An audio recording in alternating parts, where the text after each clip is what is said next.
Hallelujah, price lord. ಕರ್ತನಾದ ಯೇಸು ಕ್ರಿಸ್ತನ ನಾಮದಲ್ಲಿ ನಮ್ಮೆಲ್ಲ ಸಹೋದರ ಸಹೋದರಿಯನ್ನ ವಂದಿಸ್ತೇವೆ.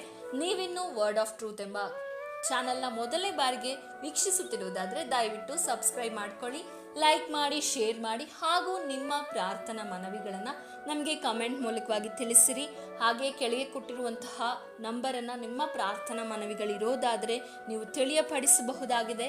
ನಮ್ಮ ಪ್ರತಿನಿತ್ಯ ಗೂಗಲ್ ಮೀಟ್ನಲ್ಲಿ ನಡೆಯುವಂಥ ಪ್ರಾರ್ಥನೆಗಳಿಗೆ ಜಾಯ್ನ್ ಆಗಬೇಕಾದಲ್ಲಿ ಕೆಳಗೆ ಕೊಟ್ಟಿರುವಂಥ ನಂಬರನ್ನು ಸಂಪರ್ಕಿಸಿರಿ.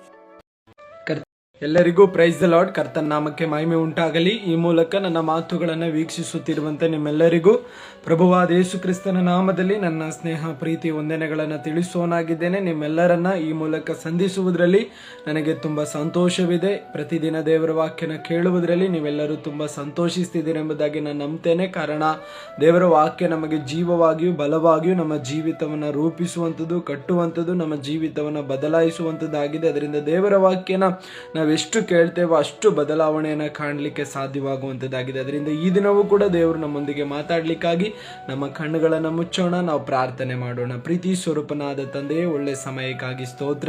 ಒಳ್ಳೆ ಸಮಯದಲ್ಲಿ ನೀವು ನಮ್ಮೊಂದಿಗೆ ಮಾತಾಡುವ ದೇವರಾಗಿರುವುದಕ್ಕಾಗಿ ಸ್ತೋತ್ರ. ಪ್ರತಿದಿನ ನಿನ್ನ ವಾಕ್ಯದ ಮೂಲಕ ನಮ್ಮೊಂದಿಗೆ ಮಾತಾಡಿದಾಗಿ ಈ ದಿನವೂ ಕೂಡ ನೀವು ನಮ್ಮೊಂದಿಗೆ ಮಾತಾಡಿರಿ, ನಮ್ಮನ್ನ ಬಲಪಡಿಸಿರಿ, ನಮ್ಮನ್ನ ಕ್ರಮಪಡಿಸಿರಿ. ನಿನ್ನ ವಾಕ್ಯ ಜೀವವಾಗಿಯೂ ಬಲವಾಗಿಯೂ ನಮ್ಮ ಮಧ್ಯದಲ್ಲಿದ್ದು ಕಾರ್ಯ ಮಾಡಲಿ ಎಂಬುದಾಗಿ ಪ್ರಾರ್ಥಿಸ್ತೇವೆ. ಸ್ವಾಮಿ, ಈ ದಿನ ಕೇಳುವಂಥ ಎಲ್ಲ ವಾಕ್ಯಗಳು ನನ್ನ ಜೀವಿತದಲ್ಲಿ ಒಂದು ಬದಲಾವಣೆ ತರುವಂಥದ್ದಾಗಿ ಕಾಣಲ್ಪಡಲಿ ಎಂಬುದಾಗಿ ನಾವು ಪ್ರಾರ್ಥನೆ ಮಾಡಿಕೊಳ್ಳೋರಾಗಿದ್ದೇವೆ. ಹಾಗೆ ನೀವು ಮಾಡುವಂಥ ದೇವರಾಗಿರುವುದಕ್ಕಾಗಿ ಸ್ತೋತ್ರ. ನಮ್ಮನ್ನ ಬದಲಾಯಿಸುವಂಥ ದೇವರು, ನಿನ್ನ ವಾಕ್ಯದ ಮೂಲಕ ನಮ್ಮೊಂದಿಗೆ ಮಾತಾಡುವಂಥ ದೇವರು ನೀನಾಗಿರುವುದಕ್ಕಾಗಿ ನಿನಗೆ ಮಹಿಮೆ, ಎಲ್ಲ ಘನತೆ ನಿನಗೆ ಯೇಸುವಿನ ನಾಮದಲ್ಲಿ ತಂದೆಯೇ, ಆಮೇನ್. ಈ ದಿನದ ವಾಕ್ಯ ಸಂದೇಶದ ವಿಷಯ ಏನಾಗಿದೆ ಎಂಬುದಾಗಿ ನಾವು ನೋಡೋದಾದ್ರೆ, ನಿನ್ನ ಬಗ್ಗೆ ಚಿಂತಿಸುವ ಆತನು ನಿನ್ನನ್ನು ಮರೆಯುವುದಿಲ್ಲ ಎಂಬುದಾಗಿರುವಂಥ ವಿಷಯದ ಕುರಿತು ನಾವು ಈ ದಿನ ದೇವರ ವಾಕ್ಯದ ಮೂಲಕ ಧ್ಯಾನ ಮಾಡಲಿಕ್ಕಿದ್ದೇವೆ. ಮತ್ತೊಂದು ಆವರ್ತಿ ಹೇಳ್ತೇನೆ, ನಿನ್ನ ಬಗ್ಗೆ ಚಿಂತಿಸುವ ಆತನು ನಿನ್ನನ್ನ ಮರೆಯುವುದಿಲ್ಲ ಎಂಬುದಾಗಿರುವಂಥ ವಿಷಯದ ಕುರಿತು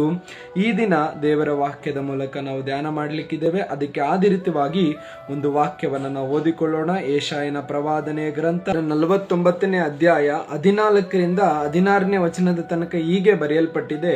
ಯೆಹೋವನು ನನ್ನನ್ನ ಕೈಬಿಟ್ಟಿದ್ದಾನೆ, ಕರ್ತನು ನನ್ನನ್ನ ಮರೆತಿದ್ದಾನಲ್ಲ ಅಂದುಕೊಂಡಳು.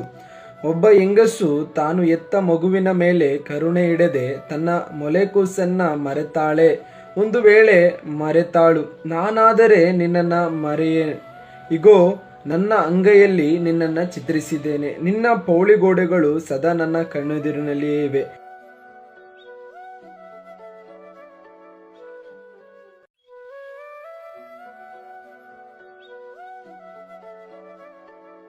ಓದಿಕೊಂಡ ವಚನದಲ್ಲಿ ನಾವು ಹೀಗೆ ಓದಿದ್ದೇವೆ, ಒಂದು ವೇಳೆ ಎತ್ತ ತಾಯಿ ತನ್ನ ಕೂಸನ್ನ ಮರೆತರೂ ಮರಿಬಹುದು, ಆದರೆ ನಾನು ನಿನ್ನನ್ನ ಮರೆಯುವುದಿಲ್ಲ ಎಂಬುದಾಗಿ ದೇವರು ವಾಗ್ದಾನ ಮಾಡಿ ತನ್ನ ಭಕ್ತರೊಂದಿಗೂ ತನ್ನ ಜನರೊಂದಿಗೂ ಮಾತಾಡೋದನ್ನು ನಾವು ನೋಡ್ತೇವೆ. ಅದಕ್ಕೆ ನಮ್ಮ ದೇವರ ಬಗ್ಗೆ ನಾವು ಯಾವಾಗಲೂ ಹೇಳ್ತೇವೆ, ಆತನು ಪ್ರೀತಿ ಸ್ವರೂಪನು, ಕರುಣೆ ಉಳ್ಳವನು ಮತ್ತು ಕನಿಕರ ಉಳ್ಳವನು, ಆತನು ಕೃಪಾಪೂರ್ಣನು, ನಮ್ಮನ್ನ ಯಾವಾಗಲೂ ನೆನಪು ಮಾಡಿಕೊಳ್ತಾನೆ. ಅನೇಕ ಜನರು ಅಯ್ಯೋ ದೇವರು ನನ್ನನ್ನು ತಳ್ಳಿ ಬಿಟ್ಟಿದ್ದಾನೆ, ನನ್ನನ್ನು ಮರೆತು ಬಿಟ್ಟಿದ್ದಾನೆ ಎಂದು ಪ್ರಲಾಪಿಸುತ್ತಾರೆ. ಅಂದರೆ ದೇವರು ನನ್ನನ್ನು ಕೈ ಬಿಟ್ಟಿರ್ಬೋದು, ನನ್ನನ್ನು ತೊರೆದು ಬಿಟ್ಟಿದ್ದಾನೆ ಎಂಬುದಾಗಿ ಅನೇಕ ಜನರು ಈ ರೀತಿಯಾಗಿ ಗೋಳಾಡುವುದನ್ನು ನಾವು ನೋಡ್ತೇವೆ. ಆದರೆ ಮೇಲೆ ಈಗಾಗಲೇ ನಾವು ಓದಿಕೊಂಡ ವಾಕ್ಯದ ಮೂಲಕ ನಾವು ನೋಡೋದಾದ್ರೆ, ದೇವರು ವಾಗ್ದಾನ ಮಾಡಿದ್ದಾನೆ. ವಾಗ್ದಾನ ಮಾಡಿದ ಆತನನ್ನು ನಾವು ನಂಬೋದಾದ್ರೆ, ಆತನು ಮಾಡಿದ ವಾಗ್ದಾನವನ್ನು ಜೀವಿತದಲ್ಲಿ ಆತನು ನೆರವೇರಿಸುವವನಾಗಿದ್ದಾನೆ. ಅಷ್ಟು ಮಾತ್ರವಲ್ಲದೆ ಆತನು ತನ್ನ ವಾಗ್ದಾನವನ್ನು ಎಂದಿಗೂ ಆತನು ಮರೆಯುವುದಿಲ್ಲ. ಪ್ರಿಯರೇ, ನಾವು ನೋಡ್ಬೋದು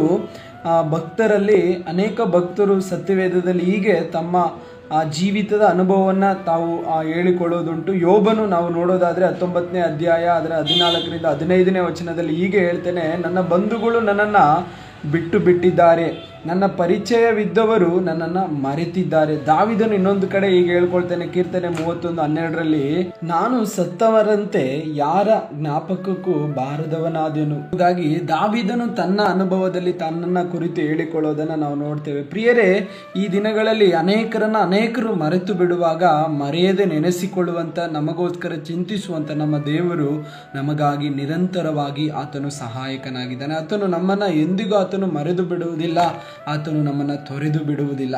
ನಮ್ಮ ಜೀವಿತವನ್ನ ಮರೆಯದೆ ನಮಗೋಸ್ಕರ ಚಿಂತಿಸುವಂತ ಒಂದು ದೇವರು ನಮ್ಮ ಕರ್ತನಾಗಿದ್ದಾನೆ. ಈ ದಿನಗಳಲ್ಲಿ ನೀವು ನೋಡ್ಬೋದು, ಅನೇಕರನ್ನ ಮರೆತು ಬಿಡ್ತಾರೆ, ವಾಗ್ದಾನಗಳನ್ನು ಮರೆತು ಬಿಡ್ತಾರೆ, ಅವ್ರು ಹೇಳಿದ ಮಾತುಗಳನ್ನು ಮರೆತು ಬಿಡ್ತಾರೆ. ಆದರೆ ನಮ್ಮ ದೇವರು ನಿನ್ನನ್ನು ಎಂದಿಗೂ ಮರೆಯುವುದಿಲ್ಲ. ನೀನು ಆತನ ವಾಗ್ದಾನವನ್ನು ಆತನ ಸನ್ನಿಧಿಯಲ್ಲಿ ಕಾದು ಕೊಡುತ್ತು ಕೇಳಿಕೊಳ್ಳುವಾಗ, ಆ ವಾಗ್ದಾನವನ್ನು ಪಡೀಲಿಕ್ಕಾಗಿ ನಿನ್ನ ಜೀವಿತವನ್ನು ಒಪ್ಪಿಸಿಕೊಡುವಾಗ ಆತನ ಎಂದಿಗೂ ಮರೆತು ಬಿಡುವುದು. ಶ್ರೀಮಂತ ತಾಯಿ ಆಸ್ಪತ್ರೆಗೆ ಅಡ್ಮಿಂಟ್ ಆಗ್ತಾಳೆ. ರೋಗಿಯಾಗಿ ಅಡ್ಮಿಂಟ್ ಆದ ಸಮಯದಲ್ಲಿ ಆಕೆಗೆ ಅನೇಕ ಗಂಡು ಮಕ್ಕಳು ಹೆಣ್ಣು ಮಕ್ಕಳು ಇರ್ತಾರೆ. ಅನೇಕ ಗಂಡು ಮಕ್ಕಳು ಹೆಣ್ಣು ಮಕ್ಕಳು ಇದ್ರೂ ಕೂಡ ಅವರು ಯಾರು ಕೂಡ ಆಕೆಯನ್ನು ನೋಡ್ಲಿಕ್ಕೆ ಆಸ್ಪತ್ರೆಗೆ ಬರೋದೇ ಇಲ್ಲ. ಆದರೆ ಅನೇಕ ದಿನಗಳ ನಂತರ ಆಕೆ ಏನ್ ಮಾಡ್ತಾಳೆ ಅಂದ್ರೆ, ತನ್ನ ದಿನಚರಿಯ ಒಂದು ಪುಸ್ತಕದಲ್ಲಿ ಪ್ರತಿದಿನ ಹೀಗೆ ಬರೆದು ಇಡ್ತಾಳೆ, ನನ್ನನ್ನು ದಿನಾಲೂ ಕೂಡ ಯಾರು ನೋಡ್ಲಿಕ್ಕೆ ಬರಲಿಲ್ಲ, ಎಲ್ಲರೂ ನನ್ನನ್ನು ಮರೆತು ಬಿಟ್ಟರು, ಎಲ್ಲರಿಂದ ನಾನು ತಿರಸ್ಕರಿಸಿದ್ದೇನೆ. ಆಕೆಯ ದಿನಚರಿಯ ಒಂದು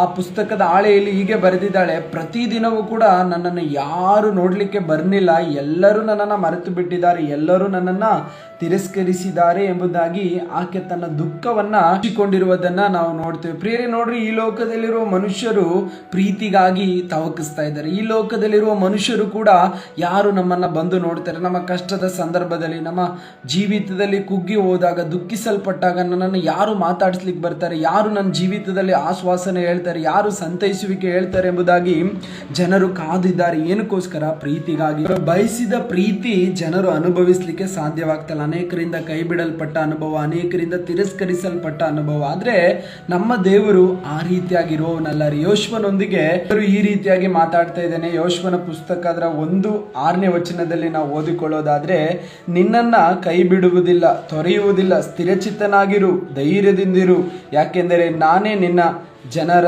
ಪಿತೃಗಳಿಗೆ ಪ್ರಮಾಣ ಮಾಡಿಕೊಟ್ಟ ದೇಶವನ್ನ ಅವರಿಗೆ ನೀನೇ ಸ್ವಾಧೀನಪಡಿಸಬೇಕು ಎಂಬುದಾಗಿ. ಹಾಗೆ ಇನ್ನೊಂದು ಮಾತನ್ನು ಹೇಳ್ತಾ ಇದ್ದೇನೆ, ಮೋಸೆಯ ಸಂಗಡ ಇದ್ದ ಹಾಗೆ ನಿನ್ನ ಸಂಗಡಲೂ ಇರುವೆನು. ಮೋಶೆಯೊಂದಿಗೆ ಇದ್ದ ಹಾಗೆ ನಾನು ಕೂಡ ನಿನ್ನೊಂದಿಗೆ ಇರ್ತೇನೆ ಎಂಬುದಾಗಿ ದೇವರು ಯೋಶ್ವನೊಂದಿಗೆ ಮಾತಾಡೋದನ್ನ ನಾವು ನೋಡ್ತೀವಿ. ಪ್ರಿಯರೇ, ನಮ್ಮ ದೇವರು ಒಂದು ಬಾರಿ ವಾಗ್ದಾನ ಮಾಡಿದ್ರೆ ಆತನು ಎಂದಿಗೂ ನಮ್ಮನ್ನು ಏನ್ ಮಾಡೋದಿಲ್ಲ, ಕೈ ಬಿಡೋದಿಲ್ಲ, ಆತನು ತೊರೆದು ಬಿಡೋದಿಲ್ಲ, ನಮ್ಮನ್ನ ಮರೆತು ಬಿಡೋದಿಲ್ಲ. ಜೀವಿತದಲ್ಲಿ ಅನೇಕರು ನಮ್ಮನ್ನ ಮರೆತು ಬಿಡಬಹುದು, ಅನೇಕರು ನಮ್ಮನ್ನ ನೆನಪಿಸಿಕೊಳ್ಳದೆ ಇರಬಹುದು, ಅನೇಕರ ನೆನಪಿಗೆ ನಾವು ಬರದೇ ಇರಬಹುದು. ಆದ್ರೆ ನಮ್ಮ ದೇವರು ಮಾತ್ರ ನಮ್ಮನ್ನ ಎಂದಿಗೂ ಏನ್ ಮಾಡೋದಿಲ್ಲ, ಆತನು ಮರೆತು ಬಿಡೋದೇ ಇಲ್ಲ. ಪ್ರಿಯರೇ, ಹಾಗಾದ್ರೆ ನಮ್ಮ ಜೀವಿತದಲ್ಲಿ ದೇವರು ಯಾರನ್ನ ಮರೆಯೋದಿಲ್ಲ, ಯಾರನ್ನ ನೆನಪು ಮಾಡಿಕೊಳ್ಳುತ್ತಾನೆ ಎಂಬುದಾಗಿ ನಾವು ವಾಕ್ಯದ ಮೂಲಕ ಮತ್ತೆ ಮುಂದುವರಿಸಿ ನೋಡೋದಾದ್ರೆ, ಒಂದನೇದಾಗಿ ಆತನು ಬಡವರನ್ನ ನೆನಪು ಮಾಡಿಕೊಳ್ಳುವ ದೇವರಾಗಿದ್ದಾನೆ. ಈ ಲೋಕದಲ್ಲಿ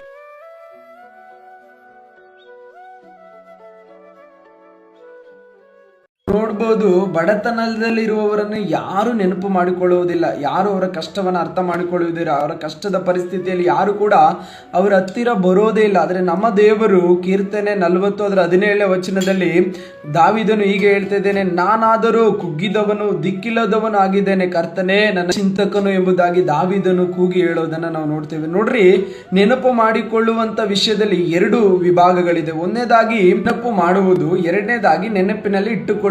ಇದು ಎರಡೂ ಕೂಡ ಬೇರೆ ಅರ್ಥವನ್ನ ಕೊಡುವಂತದ್ದಾಗಿದೆ. ನೆನಪು ಮಾಡುವುದು ಎಂಬುದಾಗಿ ಹೇಳೋದಾದ್ರೆ, ಒಬ್ಬ ವ್ಯಕ್ತಿಯ ಬಗ್ಗೆ ಯಾವಾಗಲಾದ್ರೂ ಒಂದು ಬಾರಿ ಚಿಂತಿಸುವಂಥದ್ದು ನೆನಪು ಮಾಡುವುದು. ಆದ್ರೆ ನೆನಪಿನಲ್ಲಿ ಇಟ್ಟುಕೊಳ್ಳುವುದು ಎಂಬುದಾಗಿ ಹೇಳೋದಾದ್ರೆ, ಆ ವ್ಯಕ್ತಿಯನ್ನೆಲ್ಲ ನೆನೆಸಿಕೊಂಡು ಸದಾ ಆ ವ್ಯಕ್ತಿಯ ವಿಷಯದಲ್ಲಿ ಚಿಂತೆ ಮಾಡುವಂಥದ್ದು. ಅಂದ್ರೆ ಆ ವ್ಯಕ್ತಿಯ ವಿಷಯದಲ್ಲಿ ಯಾವಾಗಲೂ ಚಿಂತೆ ಮಾಡುವಂಥದ್ದೇ ನೆನಪಿನಲ್ಲಿ ಇಟ್ಟುಕೊಳ್ಳುವುದು. ಕೆಲವೊಬ್ರು ನಮ್ಮನ್ನ ನೆನಪು ಮಾಡ್ಕೊಳ್ತಾರೆ ಅಷ್ಟೇ, ಯಾವಾಗಲಾದ್ರೂ ಒಂದ್ಸಾರಿ ನಮ್ಮದು ಕುರಿತು ನೆನಪು ಮಾಡ್ಕೊಳ್ತಾರೆ. ಆದ್ರೆ ನಮ್ಮ ದೇವರು ಯಾವಾಗಲೂ ನೆನಪು ಮಾಡಿಕೊಳ್ಳುವವನನ್ನ ನೆನಪಿನಲ್ಲಿ ಇಟ್ಟುಕೊಳ್ಳುವನು. ನಮ್ಮ ಜೀವಿತವನ್ನ ಆತನು ನೆನಪಿನಲ್ಲಿ ಇಟ್ಟುಕೊಳ್ಳುವನಾಗಿದ್ದಾನೆ. ಪ್ರಿಯರೇ, ನೋಡ್ರಿ, ನಮ್ಮ ಜೀವಿತದಲ್ಲಿ ಅನೇಕರು ನಮ್ಮ ಕುರಿತು ಚಿಂತಿಸೋದೇ ಇಲ್ಲ, ಆದ್ರೆ ನಮ್ಮ ದೇವರು ನಮ್ಮ ಕುರಿತು ಚಿಂತಿಸುತ್ತಾನೆ. ನಮ್ಮನ್ನ ಆತನು ಮರೆಯೋದಿಲ್ಲ, ನಮ್ಮನ್ನ ಮರೆತು ಬಿಡೋದಿಲ್ಲ. ಯಾವಾಗಲೂ ಆತನು ನಮ್ಮ ಕುರಿತು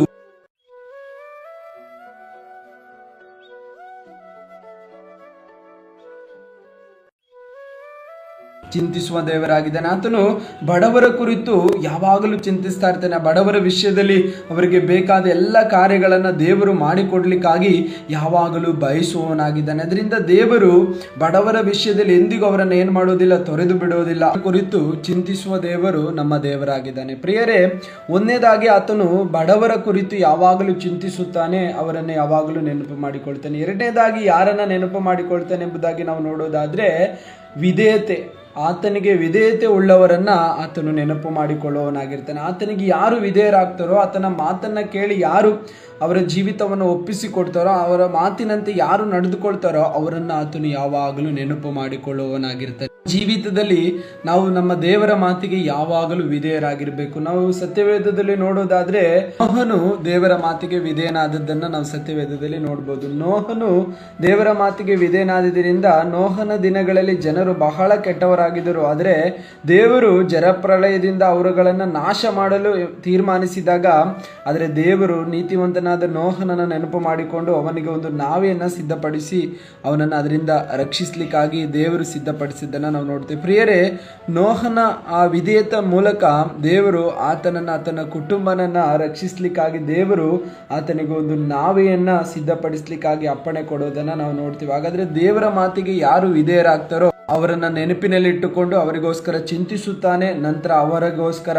ಒಂದು ಮಾರ್ಗವನ್ನು ಕೂಡ ತೆರೆದು ಕೊಡುವವನಾಗಿದೆ. ನಮ್ಮ ದೇವರಿಗೆ ವಿಧೇಯರಾಗೋಣ. ಆತನು ನಮ್ಮನ್ನು ಕೂಡ ನೆನಪು ಮಾಡಿಕೊಳ್ಳುವವರಾಗಿರ್ತಾನೆ. ಆತನು ನಮ್ಮನ್ನು ಕೂಡ ಯಾವ ಪರಿಸ್ಥಿತಿಯಲ್ಲೂ ಕೈ ಬಿಡೋದಿಲ್ಲ. ಯಾರನ್ನ ನೆನಪು ಮಾಡಿಕೊಳ್ತಾನೆ ಅಂದ್ರೆ ಆತನಿಗೆ ವಿಧೇಯರಾಗುವವರನ್ನ ಆತನು ನೆನಪು ಮಾಡಿಕೊಳ್ಳೋದನ್ನ ನಾವು ನೋಡ್ತೀವಿ. ಹಾಗಾದ್ರೆ ದೇವರಿಗೆ ನಾವು ವಿಧೇಯರಾಗೋದಾದ್ರೆ ದೇವರು ನಮ್ಮನ್ನು ಎಂದಿಗೂ ಮರೆತು ಬಿಡೋದಿಲ್ಲ. ಎರಡನೇದಾಗಿ ನಾವು ನೋಡ್ಬೋದು ಅಬ್ರಾಮನು ಕೂಡ ಆತನು ದೇವರಿಗೆ ವಿಧೇಯನಾಗ್ತಾನೆ. ದೇವರು ತೋರಿಸುವಂತ ದೇಶಕ್ಕೆ ಆತನು ವಿಧೇಯತೆಯಿಂದ ಹೋಗೋದನ್ನ ನಾವು ನೋಡ್ತೀವಿ. ಪ್ರಿಯರೇ, ನಮ್ಮ ಜೀವಿತದಲ್ಲಿ ನಾವು ದೇವರಿಗೆ ವಿಧೇಯರಾಗುವಾಗ ದೇವರು ನಮ್ಮ ಜೀವಿತವನ್ನ ಆತನು ತನ್ನ ಇಷ್ಟದ ಪ್ರಕಾರ ರೂಪಿಸುವವನಾಗಿರ್ತಾನೆ. ಮೂರನೇದಾಗಿ ನಾವು ನೋಡೋದಾದ್ರೆ ಎಲಿಯನು ಕೂಡ ದೇವರಿಗೆ ವಿಧೇಯನಾಗಿ ದೇವರು ಆತನಿಗೆ ಹೇಳಿದ ಆ ಮಾತುಗಳನ್ನು ಕೇಳಿದ ನಿಮಿತ್ತ ಆತನು ಆಹಾರವಿಲ್ಲದೆ ಇರುವಲಿಕ್ಕೆ ಎಲಿಯನನ್ನ ದೇವರು ಬಿಟ್ಟಿಲ್ಲ. ಆತನಿಗೆ ಕಾಗೆಯ ಮೂಲಕ ಆತನನ್ನು ನೆನಪು ಮಾಡಿಕೊಂಡು ಆಹಾರವನ್ನ ದೇವರು ಕೊಟ್ಟದ್ದನ್ನ ನಾವು ನೋಡ್ತೇವೆ. ದೇವರಿಗೆ ಯಾರು ವಿಧೇಯರಾಗ್ತಾರೋ